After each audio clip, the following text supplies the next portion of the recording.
Beautiful people, this morning we are going to be sharing on this question. What hurts more?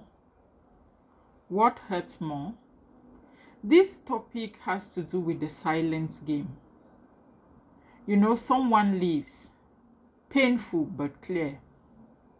A second scenario is someone does nothing. They almost choose you, almost stay, almost reach out. That almost becomes the quiet ache that never fades. You know, I always tell people almost is like expired milk. Let me tell you why almost is worse than rejection. Almost is like buying milk and forgetting it in the fridge. That is what it feels like. Buying milk and forgetting it in the fridge. You almost drank it, but now it's expired. And every time you open the fridge, that smell reminds you of what could have been. Relationships that live in almost are the same. Almost choosing you, almost staying, almost reaching out.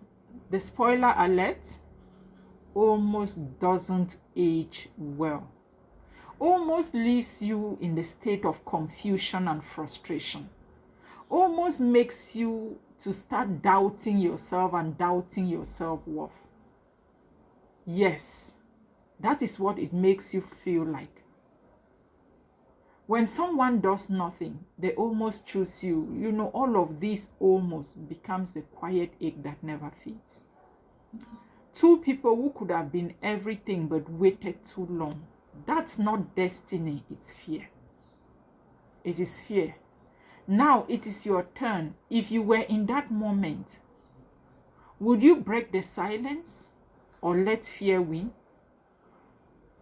Comment your choice. Because many people waste time, they waste destinies in staying in almost situation. And in most cases, instead of facing the truth head on, they live in fear, like because they don't want to accept the truth. Once a person leaves you in self-doubt, make your points clear. Come straight forth and tell them, what do you want? Where are we heading to? What do you think about this partnership or relationship in the next 1 year? Or even in the next 1 week if it continues like this? Most often, the fear of not wanting to accept the truth leaves us to stay in this almost situation until God knows when.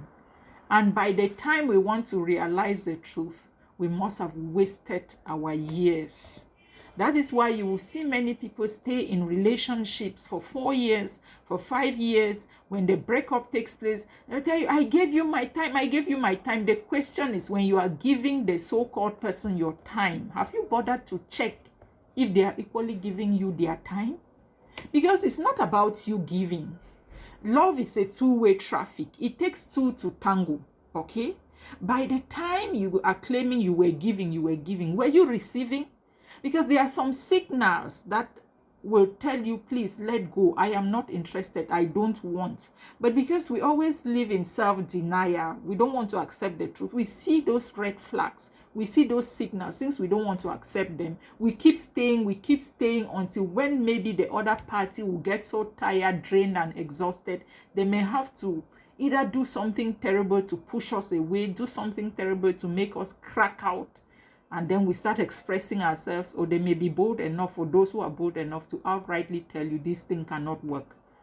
But they might have been telling you some years ago. But because you were adamant, you were not aware, or you were not ready to accept the truth, you did not see it. Drop your comments in the comment section. Let us know what you feel about this video. Good morning.